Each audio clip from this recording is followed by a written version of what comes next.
Bueno, debo decirles que después de escuchar todas estas charlas interesantes, densas, la gran reflexión es que cuando me ha tocado hablar de comorbilidades, que voy a hablar me voy a enfocar, por supuesto, mayormente de las psiquiátricas, debo empezar diciéndoles responsablemente que a mayor comorbilidad psiquiátrica es proporcional a la cantidad de fuego que hay en el organismo.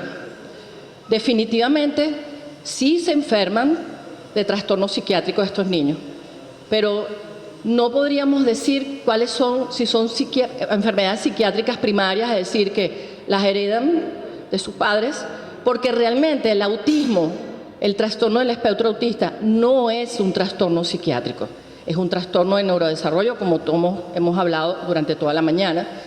Hace 40 años, ¿verdad?, que hablaban de este trastorno como, no, hace como 50 años ya, hablaban de este trastorno como un trastorno psiquiátrico y conforme fue evolucionando y se fue evolucionando en la clínica y en los abordajes, se entendió que es un trastorno del neurodesarrollo, un trastorno con alteraciones neurobiológicas. Pero ciertamente cuando vemos los niños, como decía Fabiola, y vemos los niños y sus síntomas, cuando más están enfermos desde el punto de vista médico, más están enfermos de sus síntomas, de sus conductas.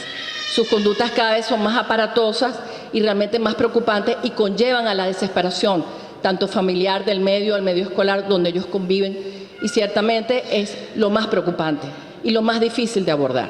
Pero si hacemos una intervención temprana,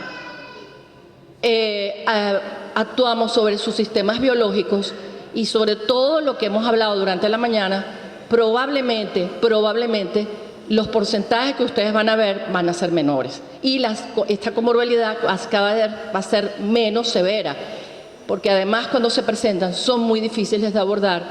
El paciente pierde funcionalidad y además el efecto de un trastorno psiquiátrico sobre el sistema nervioso central, el efecto es el deterioro cognitivo que a la larga produce. Y obviamente nuestro objetivo es evitar que estos niños terminen teniendo una discapacidad mental. ¿Okay? Entonces, bueno, adelante. Entonces, bueno, ciertamente puedes irlas pasando, obviamente no vamos a repetir, esto es un trastorno del neurodesarrollo, inicia en la infancia y tiene pues diferentes grados de afectación. Obviamente lo hemos hablado que el punto central de este trastorno es la comunicación social y dentro de sus síntomas, que es el criterio B del autismo, está lo que es los intereses fijos, repetitivos, esa inflexibilidad mental, vamos a decir, esa fijación a ciertas conductas e ideas. Y esto, criterio B del espectro autista, es lo que de alguna manera a veces se confunde con enfermedades psiquiátricas. Y ya vamos a ver por qué. Adelante. Obviamente, ciertamente más allá de su grado, ¿qué complica el TEA? ¿Por qué más allá de su grado? Porque hay TEA grado 1, de grado 2 y grado 3. Pero una persona con TEA grado 1 y comorbilidad también está muy complicada y merece, independientemente que su TEA es más leve, esas comorbilidades van a hacer que este paciente pueda ser menos funcional. Adelante. Los síntomas que tenemos en estos pacientes asociados los vamos a ver ahora. Adelante. Y las comorbilidades. Adelante. Entonces, bueno, lo que decía Ana Fabiola, lo voy a decir acá. Puedes pasar las láminas para que esté completa, por favor. Y que, bueno, que ciertamente...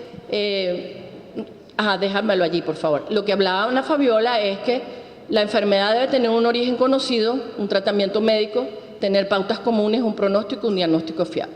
En los TEA existen muchas teorías, ya hablamos de todas las teorías, estamos en un problema del desarrollo que se sale del concepto de normalidad, que no implica enfermedad. Lo que sí es que es una afectación relacionada con la manera como se desarrolla el cerebro y entonces ese cerebro percibe, socializa y se comunica de una manera distinta, disfuncional, inapropiada, patológica. Adelante. Entonces tenemos síntomas asociados, hemos hablado, bueno, de los nos centramos en esto durante toda la mañana. Yo me voy a centrar en los dos primeros. Uno es el trastorno de la regulación del sueño. Imagínense todos los procesos bioquímicos de afectación, de riesgo biológico, de neuroinflamación, de estrés oxidativo, de mitocondrias, y el efecto final es el cerebro, el sistema nervioso central. Entonces, uno de los grandes síntomas preocupantes en estos niños es el trastorno del sueño, que sufren los problemas de coordinación motora, como dijo Ana Marisela, uno de los síntomas de alarma, los aspectos de la inmadurez en la psicomotricidad, que al final incluso influyen en la manera como aprenden, en la escolarización, en copiar del pizarrón y todo ese asunto que termina siendo muy difícil en la inclusión escolar, los problemas de conducta y los problemas con el aprendizaje. Pero, definitivamente hay comorbilidades psiquiátricas que hacen complejo este trastorno. Uno es, por supuesto, en la comorbilidad con discapacidad intelectual. El trastorno por déficit de atención, que es, al ser comórbido, o sea, comórbido es una condición médica que acompaña, psiquiátrico-médica, trastornos de ansiedad, que es la depresión, el trastorno obsesivo-compulsivo y los tics. Estas son las comorbilidades más frecuentes, muy complejas, no son tan infrecuentes, ¿ok? Adelante. Obviamente no me voy a detener en las alteraciones de las conductas específicas, pero sí cuáles son las que más causan problemas.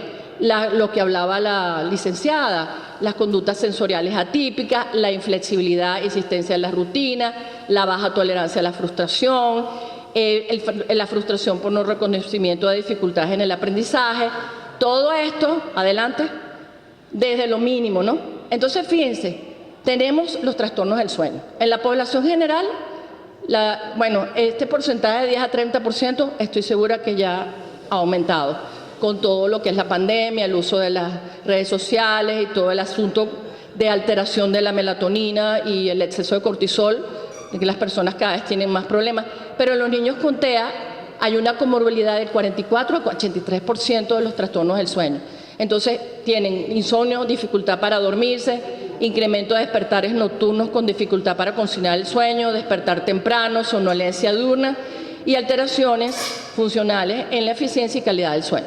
Esto es uno de los problemas de consulta psiquiátrica más frecuentes en lo que es los trastornos del sueño. Segundo, ¿cuáles son los causantes? Bueno, yo les podría decir que en un gran porcentaje tiene que ver con todo lo que hemos hablado en la mañana. Un niño neuroinflamado es un niño que no puede dormir, pero además están, en principio, la inadecuada higiene del sueño que tienen casi todos los niños, los problemas de fallas de integración sensorial, que es una comorbilidad importante, también la coexistencia con trastornos neurológicos, con los trastornos gastrointestinales. El reflujo gastrointestinal es algo que no permite que estos niños duerman, además del abdomen globoso y todos los problemas gastrointestinales, y otros trastornos psiquiátricos, como por ejemplo niños con depresión, que sufren de depresión, ansiedad. El trastorno de ansiedad es algo muy frecuente, y el hecho de que estos niños estén medicados por diferentes dolencias. También tenemos que mirar los medicamentos para chequear por qué está presentándose un insomnio. Adelante. Obviamente, los problemas del aprendizaje tiene que ver y se observan más cuando el niño ya está en etapa escolar. Y ciertamente tenemos mucho que ver, mucho allí con el tema del lenguaje, que no me voy a detener. Este es un tema muy amplio, pero es importantísimo chequear los neuropsicólogos aquí tienen mucho en el campo de lo que es el funcionamiento o las disfunciones ejecutivas, que son los trastornos de las funciones ejecutivas del lóbulo frontal, que hacen que el niño pueda ser flexible, tenga buena memoria, planifique, se organice. Esto es uno de los temas en el aprendizaje de estos niños. Y obviamente el niño aprende distinto, tiene pobre rendimiento, y no necesariamente, y esto es muy importante, que sea un tema de inteligencia, es un tema de desarrollo neurocognitivo relacionado a todo lo que hemos hablado. Entonces el niño no puede rendir, no está sobreexigido, a veces tienen dificultades para comprender o para hacer conceptos abstractos, y esto tiene mucho que ver con las disfunciones ejecutivas del lóbulo frontal. Adelante. Bueno, los problemas de alimentación, que ya los hablamos, no me voy a detener tampoco, pero aquí lo crucial que es chequear si no hay un trastorno de la conducta alimentaria, que puede ser una comorbilidad que complique además el tema de la selectividad alimentaria, de las intolerancias, de las alergias y el problema sensorial. También tenemos que pensar en un trastorno de la conducta alimentaria. Adelante. Bueno, fíjense que las comorbilidades médicas llegan de 6 al 15%, pero las comorbilidades psiquiátricas están descritas en un 70%. Y yo me atrevería a decir que esas comorbilidades cada vez son más altas por el problema médico. O sea, la base inflamatoria que tienen estos pacientes conducen a depresión, conducen a los trastornos obsesivos compulsivos, obviamente, probablemente al TDAH, obviamente no a la discapacidad intelectual, pero sí a que se vayan discapacitando cognitivamente estos niños. Fíjense que los trastornos de ansiedad son muy altos, hasta un 55%, la depresión, el TDAH y el TOC. Adelante. Entonces, bueno, el TEA, el trastorno del espectro autista, tiene una comorbilidad muy alta con el trastorno de déficit de atención e hiperactividad, y eso hace que el niño tenga más problemas en el funcionamiento social y en la adaptación, y tengan más dificultades para la adaptabilidad. Entonces pueden tender a ser más irritables, pueden tener mayor frustración, tolerancia a la frustración, más dificultad en las memorias de trabajo. Entonces esta comorbilidad complica su adaptabilidad medio escolar. ¿Ok? Adelante. En cuanto al trastorno obsesivo compulsivo, les diría lo siguiente. Muchas veces el criterio B del autismo, que son intereses fijos, repetitivos, inflexibilidad,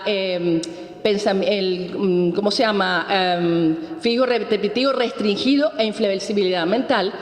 Cuando uno ve un niño que el criterio B está como pronunciado, hay que de alguna manera pensar en una comorbilidad con un trastorno obsesivo compulsivo, porque la prevalencia es 1 o 2%.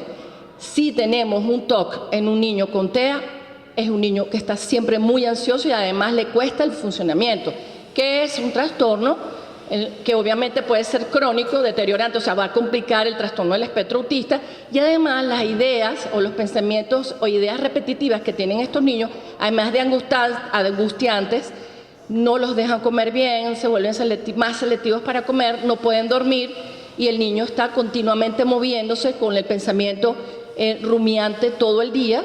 Y también tenemos que hacer el diagnóstico diferencial con un cuadro psicótico, pero ciertamente esto es una comorbilidad que hay que pensarla. Adelante. Obviamente, fíjense lo que yo le decía, este es el TEA, ¿okay? Que tienen temas diferentes, obsesiones, dinosaurios, mapas, o sea, se adhieren, hay como adherencia a rutina, hay temas específicos, pero tenemos que pensar esto como que pronunciado, hay que pensar en la posibilidad de un TOC, porque lo que no se trata, pues por supuesto va a generar mayor discapacidad. Adelante.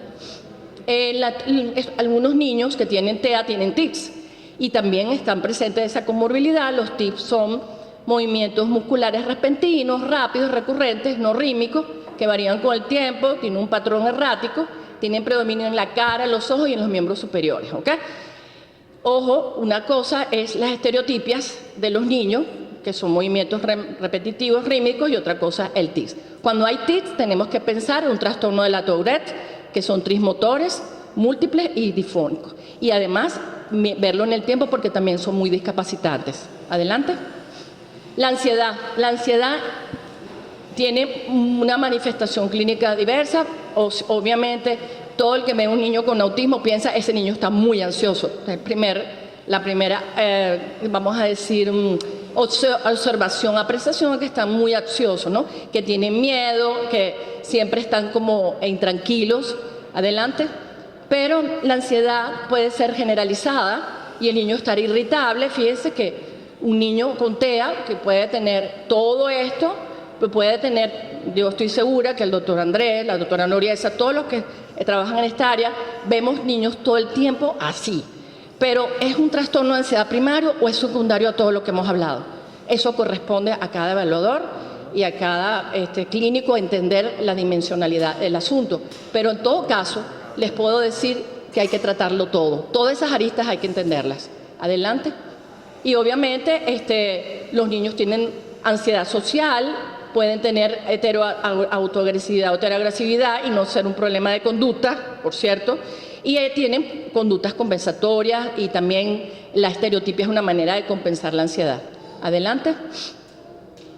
Obviamente estos niños también pueden sufrir de depresión y obviamente les quiero decir que la depresión sí es muy distinta en la población infanto-juvenil, es también muy distinta en la población infanto-juvenil del niño con TEA. De hecho, muchas veces no se ve con apariencia triste, como es la típica, pero sí es cierto que una de las cosas que podemos ver con mayor frecuencia es que están muy irritables, no duermen, tienen la asertividad alimentaria y pueden tener todas estas conductas agresivas, conductas de alto riesgo, cambios de apetito, trastornos del sueño. Son muy atípicas las presentaciones. Adelante. Y bueno, obviamente el humor irritable, que puede ser típico de la población infanto-juvenil con depresión, también podemos encontrarlo acá. Pueden verse oposicionistas, desafiantes, y es una depresión. Pueden pueden estar negativistas también, pero la irritabilidad está presente en casi todos los cuadros. Adelante.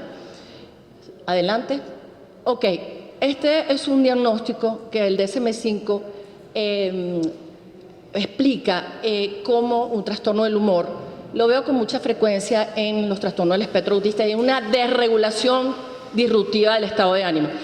Podría decirse, si ustedes leen los criterios, que es el niño que está berrinchoso todo el tiempo con berrinches, pero en este caso es un berrinche que no para y con un pensamiento catastrófico. El niño está muy rígido, no hay manera, es una rabieta que puede estar 3 o más veces a la semana, es un estado de ánimo enojado, o sea, de alguna manera esta comorbilidad está muy frecuente en el trastorno del espectro autista. Adelante. Pero quise hacer algo para que puedan de alguna manera correlacionar. 25 pacientes de la unidad de autismo con problemas de regulación emocional, 7 presentaron alergias alimentarias, 6 presentaron trastornos en el electroencefalograma, 8 presentaron disbiosis intestinal y 18 pacientes de estos 25 presentaron las 3 variables. Entonces, ¿qué es primario? ¿Es primario o secundario? Adelante. Bueno, aquí se presentan muchos de nuestros niñitos en las consultas, obviamente para calmarse los dolores gastrointestinales, el abdomen globoso, las posiciones antálgicas. Esa es una de las clínicas, se acuestan en el piso para calmarse. Adelante. Y obviamente también no podemos dejar a un lado las anomalías biomédicas. Adelante. Que ya le hemos hablado durante esto también ya lo hablábamos, toda la parte gastrointestinal. Esta lámina es muy importante. Cuando tenemos niñitos inflamados, en el colegio no pueden ni escribir. Y no se trata que es oposicionista desafiante y la maestra decir que es que el niño no quiere trabajar porque está rayando nada más el cuaderno. Estamos ante un niño que puede estar neuroinflamado. Adelante. Entonces, bueno, factores asociados al autismo, todo esto. Todo esto está asociado al autismo, tenemos que prepararnos, tenemos que estudiar, tenemos que buscar ayuda a las personas que se han preparado en esto, porque son los que probablemente van a poder ir un poquito más rápido o quizás tener la pericia para ayudar mucho más rápido a sus hijos. Gracias.